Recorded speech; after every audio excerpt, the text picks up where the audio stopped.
Soal ujian seleksi penerimaan asisten ombudsman. Peraturan Ombudsman Nomor 48 Tahun 2020. Latihan 2. 1. Seorang asisten ombudsman pada keasistenan pengembangan jaringan dan layanan sedang melakukan analisis terkait pengaduan melalui Sistem Pengelolaan Pengaduan Pelayanan Publik Nasional atau SP4N. Dalam konteks ini, apa yang menjadi fokus utama analisis tersebut? A. Jumlah pengaduan yang masuk. B. Identitas pelapor. C. Kinerja instansi penyelenggara pelayanan publik. D. Efektivitas penanganan pengaduan. E. Jenis-jenis pengaduan yang paling sering diterima. Jawaban yang tepat dari soal di atas adalah D.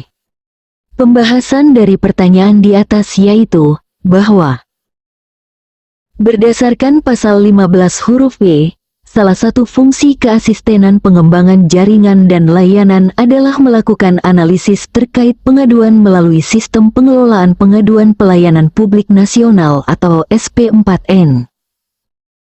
Fokus utama analisis ini adalah untuk mengevaluasi efektivitas penanganan pengaduan dalam sistem tersebut. Tujuannya adalah untuk memastikan bahwa pengaduan masyarakat ditangani dengan baik dan efektif, serta untuk mengidentifikasi area-area yang memerlukan perbaikan dalam proses penanganan pengaduan. 2. Dalam melaksanakan tugas pencegahan maladministrasi, seorang asisten ombudsman pada keasistenan utama manajemen pencegahan maladministrasi menemukan pola permasalahan yang berulang di beberapa instansi pemerintah. Langkah apa yang paling tepat dilakukan oleh asisten tersebut? A. Melaporkan temuan kepada media massa. B. Menyusun rekomendasi perbaikan sistem. C. Melakukan investigasi mendalam terhadap instansi terkait. D. Mengadakan pelatihan bagi pegawai instansi tersebut. E. Mengirimkan surat peringatan kepada pimpinan instansi. Jawaban yang tepat dari soal di atas adalah B. Pembahasan dari pertanyaan di atas yaitu bahwa berdasarkan pasal 19 huruf F, salah satu fungsi keasistenan utama manajemen pencegahan maladministrasi adalah menyelenggarakan kegiatan identifikasi potensi maladministrasi dan pihak terkait pada permasalahan layanan publik. Ketika menemukan pola permasalahan yang berulang, langkah yang paling tepat adalah menyusun rekomendasi perbaikan sistem.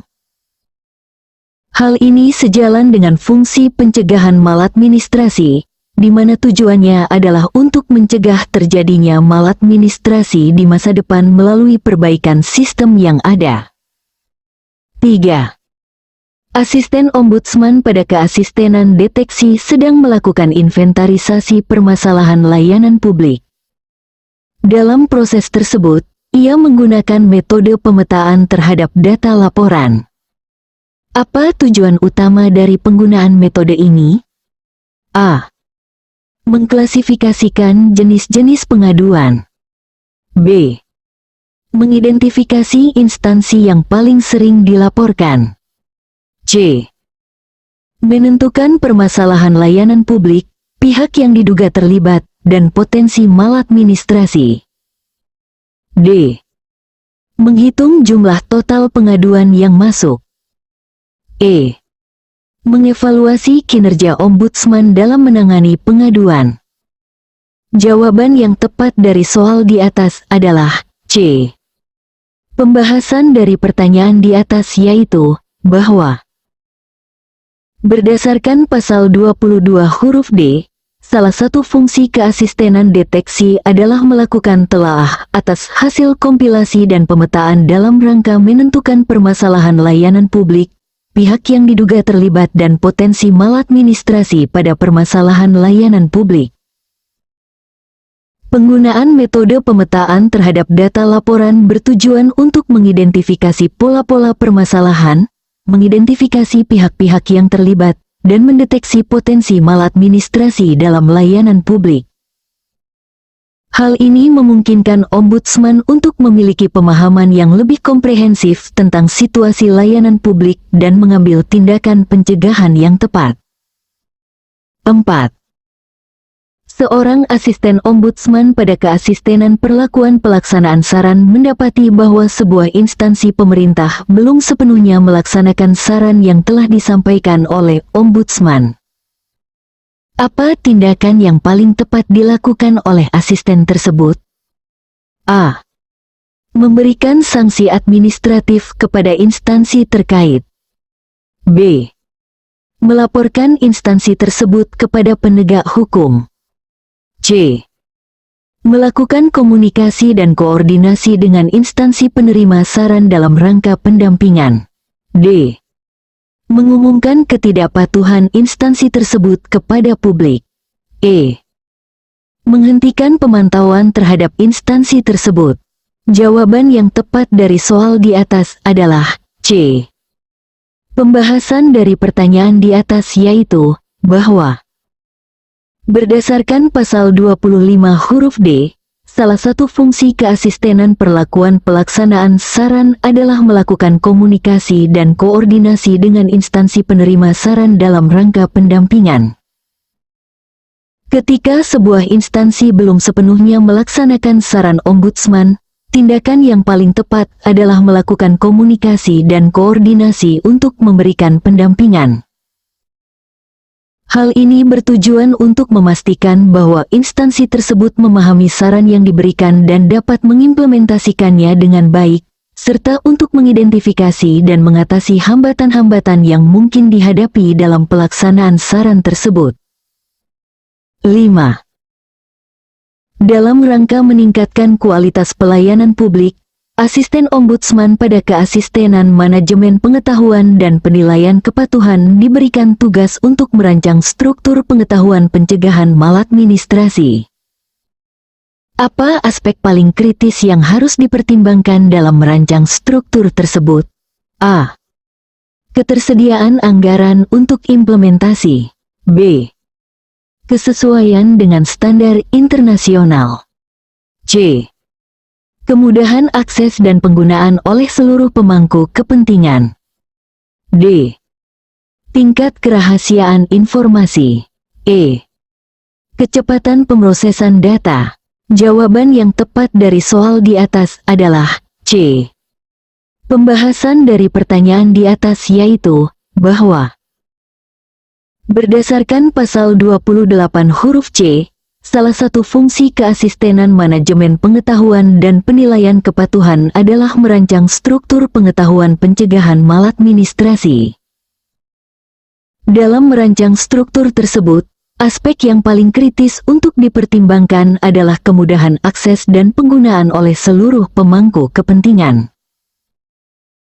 Hal ini penting karena tujuan utama dari struktur pengetahuan pencegahan maladministrasi adalah untuk memastikan bahwa pengetahuan tersebut dapat diakses, dipahami, dan dimanfaatkan oleh berbagai pihak yang terlibat dalam upaya pencegahan maladministrasi, termasuk pegawai Ombudsman, instansi pemerintah, dan masyarakat umum. 6. Asisten Ombudsman pada keasistenan pengembangan jaringan dan layanan sedang melakukan penyuluhan tentang layanan pengaduan laporan masyarakat terkait pelayanan publik. Dalam konteks ini, apa fokus utama yang harus disampaikan kepada masyarakat? A. Prosedur internal Ombudsman dalam menangani pengaduan. B. Sanksi bagi instansi yang melakukan maladministrasi. C.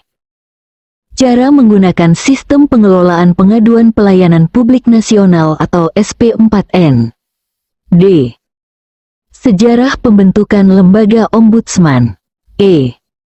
Struktur organisasi Ombudsman. Jawaban yang tepat dari soal di atas adalah C. Pembahasan dari pertanyaan di atas yaitu bahwa berdasarkan pasal 15 huruf C, salah satu fungsi keasistenan pengembangan jaringan dan layanan adalah melakukan penyuluhan dan konsultasi tentang layanan pengaduan laporan masyarakat terkait pelayanan publik.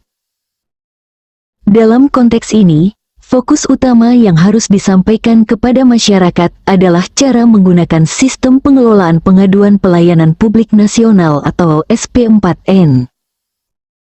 Hal ini penting karena SP4N merupakan saluran utama bagi masyarakat untuk menyampaikan pengaduan terkait pelayanan publik.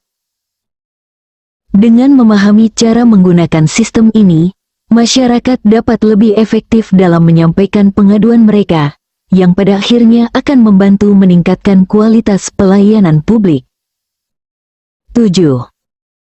Seorang asisten ombudsman pada keasistenan utama manajemen pencegahan maladministrasi sedang melakukan kegiatan identifikasi potensi maladministrasi di sebuah instansi pemerintah. Dalam proses tersebut, ia menemukan sebuah kebijakan yang berpotensi menimbulkan maladministrasi. Apa langkah paling tepat yang harus diambil oleh asisten tersebut? A. Langsung membatalkan kebijakan tersebut. B. Melaporkan temuan kepada media massa. C. Menyusun analisis risiko dan rekomendasi perbaikan. D. Memberikan sanksi kepada pejabat yang membuat kebijakan. E. Mengabaikan temuan karena belum terjadi maladministrasi. Jawaban yang tepat dari soal di atas adalah C. Pembahasan dari pertanyaan di atas yaitu bahwa berdasarkan pasal 19 huruf F dan G, keasistenan utama manajemen pencegahan maladministrasi memiliki fungsi untuk menyelenggarakan kegiatan identifikasi potensi maladministrasi dan menyelenggarakan kegiatan identifikasi potensi maladministrasi dan pihak terkait pada permasalahan layanan publik. Ketika menemukan kebijakan yang berpotensi menimbulkan maladministrasi, langkah yang paling tepat adalah menyusun analisis risiko dan rekomendasi perbaikan. Hal ini sejalan dengan fungsi pencegahan maladministrasi, di mana tujuannya adalah untuk mengidentifikasi potensi masalah sebelum terjadi dan memberikan saran perbaikan untuk mencegah terjadinya maladministrasi di masa depan. 8.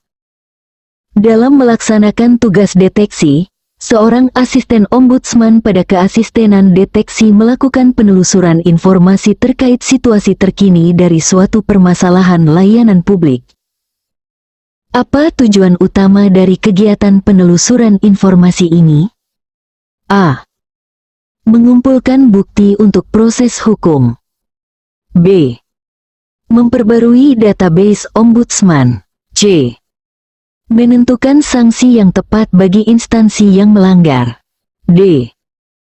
Memahami perkembangan dan konteks terkini dari permasalahan untuk analisis lebih lanjut. E. Menyusun laporan untuk media massa. Jawaban yang tepat dari soal di atas adalah D. Pembahasan dari pertanyaan di atas yaitu bahwa berdasarkan pasal 22 huruf E, salah satu fungsi keasistenan deteksi adalah melakukan penelusuran informasi terkait situasi atau perkembangan terkini dari suatu permasalahan yang menjadi fokus kegiatan inventarisasi dan identifikasi dalam tahap deteksi pencegahan permasalahan layanan publik. Tujuan utama dari kegiatan penelusuran informasi ini adalah untuk memahami perkembangan dan konteks terkini dari permasalahan. Hal ini penting karena situasi layanan publik bisa berubah dengan cepat, dan pemahaman yang akurat tentang kondisi terkini diperlukan untuk melakukan analisis yang tepat dan mengambil tindakan pencegahan yang efektif. 9.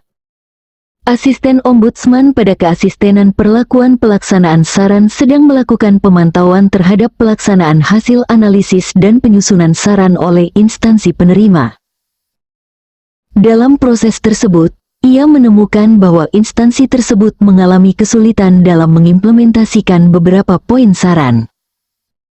Apa tindakan yang paling tepat dilakukan oleh asisten tersebut? A. Memberikan sanksi kepada instansi tersebut. B. Melaporkan ketidakpatuhan instansi kepada atasan. C. Melaksanakan pelayanan konsultasi mengenai teknis pelaksanaan saran. D. Menghapus poin-poin saran yang sulit diimplementasikan. E. Memperpanjang batas waktu pelaksanaan saran tanpa tindak lanjut. Jawaban yang tepat dari soal di atas adalah C. Pembahasan dari pertanyaan di atas yaitu bahwa berdasarkan pasal 25 huruf E, salah satu fungsi keasistenan perlakuan pelaksanaan saran adalah melaksanakan pelayanan konsultasi mengenai teknis pelaksanaan saran. Ketika menemukan bahwa instansi mengalami kesulitan dalam mengimplementasikan beberapa poin saran, tindakan yang paling tepat adalah melaksanakan pelayanan konsultasi mengenai teknis pelaksanaan saran. Hal ini bertujuan untuk membantu instansi memahami dengan lebih baik bagaimana mengimplementasikan saran tersebut, mengidentifikasi hambatan-hambatan yang dihadapi, dan mencari solusi bersama untuk mengatasi kesulitan tersebut. 10. Seorang asisten ombudsman pada keasistenan manajemen pengetahuan dan penilaian kepatuhan ditugaskan untuk melakukan penilaian kepatuhan terhadap standar pelayanan publik di sebuah instansi pemerintah. Dalam proses tersebut, apa aspek yang paling krusial untuk dievaluasi? A. Jumlah pegawai di instansi tersebut. B. Anggaran operasional instansi. C. Kepatuhan terhadap variabel dan instrumen penilaian kepatuhan yang telah ditetapkan. D. Popularitas instansi di mata publik. E.